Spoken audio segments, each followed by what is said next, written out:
Hello hi welcome to Kavitri Devi Kannada log ಚಾನಲ್ಗೆ ಸ್ವಾಗತ. ಎಲ್ಲರೂ ಹೇಗಿದ್ದೀರಾ? ನಾನು ಸೂಪರ್ ಆಗಿದ್ದೀನಿ, ನೀವು ಕೂಡ ಚೆನ್ನಾಗಿದ್ದೀರಾ ಅಂತ ಅನ್ಕೊತೀನಿ. ಬನ್ನಿ, ಇವತ್ತೊಂದು ಒಳ್ಳೆ ವಿಡಿಯೋ ಮಾಡಿದ್ದೀನಿ. ಅದೇನು ವಿಡಿಯೋ ಅಂತ ನಿಮ್ಗೆ ಗೊತ್ತಾಗಬೇಕಾದ್ರೆ ವಿಡಿಯೋನ ಸ್ಕಿಪ್ ಮಾಡದೆ ಕೊನೆವರೆಗೂ ನೋಡಿ. ಹಾಗೆ ವಿಡಿಯೋ ಇಷ್ಟ ಆದಲ್ಲಿ ಒಂದು ಲೈಕ್ ಕೊಡೋದು ಮಾತ್ರ ಮರಿಬೇಡಿ. ಇವತ್ತು ವಿಡಿಯೋ ಬಂದು ಏನಪ್ಪ ಅಂದರೆ ಈಚಲ ಮರಗಳ ಬಗ್ಗೆ ನಾನು ಸ್ವಲ್ಪ ಮಾಹಿತಿನ ತಿಳಿಸ್ಕೊಡ್ತೀನಿ. ಈಚಲು ಮರ ಇವಾಗ ತುಂಬಾ ಅಪರೂಪವಾಗಿದೆ. ಈಚಲು ಮರ ನಾವು ಕೆಲವೊಬ್ಬರು ನೋಡೇ ಇರಲ್ಲ, ಅಷ್ಟೊಂದು ಇವಾಗ ಕಮ್ಮಿ ಆಗಿದೆ. ಈಚಲ ಮರಗಳು ತೆಂಗಿನ ಮರಗಳಂತೆ ಬಲು ಅಪರೂಪವಾಗಿಬಿಟ್ಟಿದೆ. ಈಚಲು ಗರಿಗಳಿಂದ ಚಾಪೆ ತಯಾರಿಸುತ್ತಿದ್ದರು. ಇತ್ತೀಚೆಗೆ ಈಚಲು ಗರಿಗಳು ದೊರೆಯುತ್ತಿಲ್ಲ. ಈಚಲು ಚಾಪೆ ಅಪರೂಪವಾಗಿಬಿಟ್ಟಿದೆ. ಚಾಪೆ ಎಳೆಯುವ ಒಂದು ಮಾರ್ಗವೇ ಆಯಾ ಗ್ರಾಮಗಳಲ್ಲಿ ಇರುತ್ತಿತ್ತು.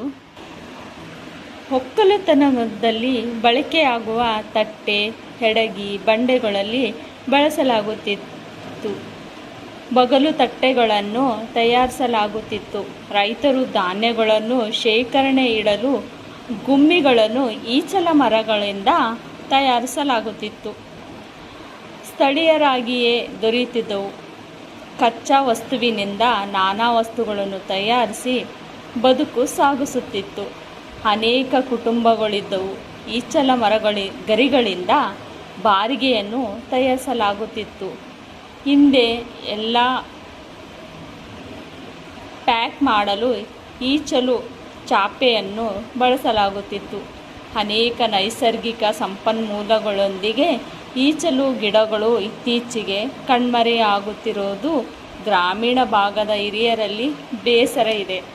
ಹಿಂದೆ ಹಳ್ಳಿ ನಾಲೆಗಳ ದಂಡೆಗಳಲ್ಲಿ ಜಾಗ ಪ್ರದೇಶದಲ್ಲಿರುವ ಕಡೆ ಹೇರಳವಾಗಿ ಈಚಲ ಗಿಡಗಳು ಬೆಳೀತಿದ್ದವು. ಇತ್ತೀಚೆಗೆ ಮಳೆ ಪ್ರಮಾಣ ತೀವ್ರ ಕಡಿಮೆ ಆಗಿರೋದ್ರಿಂದ ಈಚಲ ಗಿಡಗಳು ಸಂತತಿ ತೀರ ಕಡಿಮೆಯಾಗಿದೆ.